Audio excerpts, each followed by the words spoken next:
10 жылдай мама бақты мен. 18 жасында аяққа тұрып кетсем бе екен ойлаймын ғой соны. Болашақта умытын үзбеймін, никогда не надо ломаться. В такой ситуации, ну, каждый человек может попасть. Вот, ушу операция болды. Армысыздар, бүгін қарттар мен мүгедектерге арналған номер 4-ші арнаулы әлеуметтік қызмет көрсету орталығындамыз. Бұл жерде қилы-қилы тағдырларды басынан кешіріп жатқан жандар тұрады. Соның бірі Чечин Александр мырза.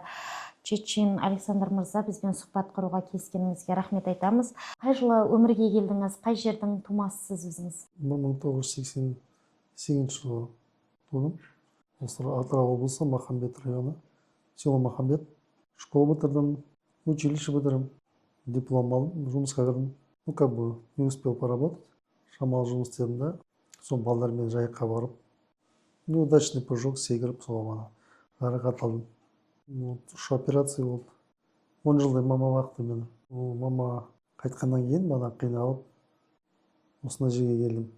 Мені бәрі жақсы, бана күтушілер қарап жатыр. Санитаркілерге, күтушілерге алғысын білдіремін. Вообще круто, вообще молодцы, помогает. Болашақта умытын үзбеймін. Шу встать надо, қазір медицина банағыдай дамып келатыр. Тренингке қатысамын, бана бізде общество инвалидов бар.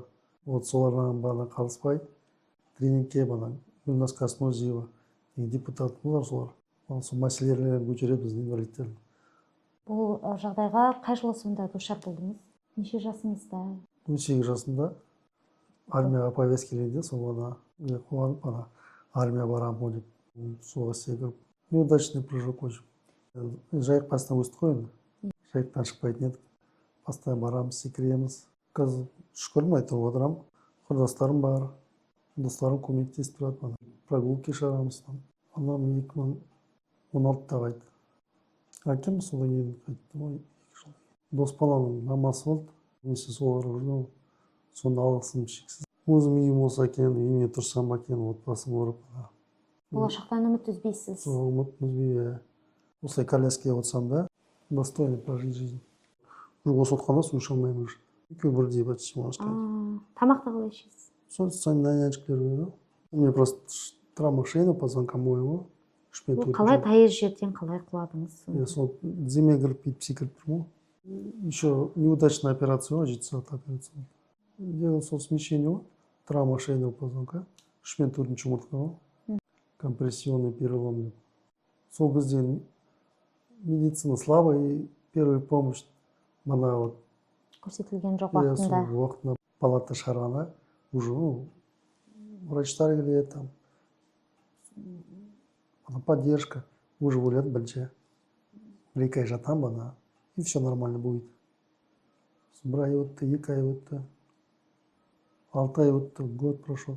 Осы үйге, 1 айдан үйге шықтым ғой. Үйде жаттым. Ол уже пролеждері болды бана. Мен ойладым 1-2 ай жатам ғой деп, жақсы болып кетеді бана. Тәуір тұрып кетем ғой деп. Сөйтіп ойладым. Содан кейін год прошел, 1 жыл. Өткенде уже начал задуматься бана, видишь. Содан бана құрдас балдарым армиядан келіп, уже как бы үйленіп жатыр бана. Шақыру беретін әкеліп тастайды, уже ойлайсың. Ана тойға барған жоқ, мына тойға барған жоқ. Сол же ойланып қаласың да, год-два и уже потом начал. Бұл кезде депрессия болды. А потом уже пришлось смириться. Өзімнің қабылдадым ғой, какой я стал, какой я был. Шансы мало деді бала. Өзге елдерде емделуге мүмкіндік болған жоқ па? Ол кезде не болған жоқ, возможно болған жоқ. Қаражат болған жоқ. Қаражат 2006-та ғой. Бірақ қазір медицина дамып кетір ғой. Үмітін үзбеймін енді. Мана Китай бар, Германия, олар енді дамып кетті. Соларға бана баруға, я думаю, что помогут они. Хотя бы реабилитация бана бар. Сондай болғанда. Қазір бана бар там реабилитация. Но бізде в Казахстане нет такого конкретного реабилитационного центра. Басына депрессия болды бана. Үйден шыға алмай, ешкімді көргім келмей. Қоғамға бейімделуіңіз қиын болды басында. Өте қиын болды. Где-то 7-8 жылдай вообще Үйден үйден шыққан шықпай, жоқсыз, ешкіммен араласқан араласқан жоқсыз. жоқпын вообще. Қателіктен аяқ астында ғой. Иә. Как шауып жүресің да қазір. Сейчас так, мына. Шауып жүргенде ойлаған жоқпын осылай отырамын деп коляскаға. Бірақ в какой-то миг, видишь, вся моя жизнь она өзгеріп кетті да. Никогда не надо ломаться. В такой ситуации, ну, каждый человек может попасть в такую ситуацию. Как шауып жүрсің да қазір. Алдымызда не тұрғанын Не білмейміз. білмейсің ғой, не оны. Сынбау керек. Жизнь одна, и надо как бы достойно ее прожить. Сізге қап-қара түнек секілді елестеді.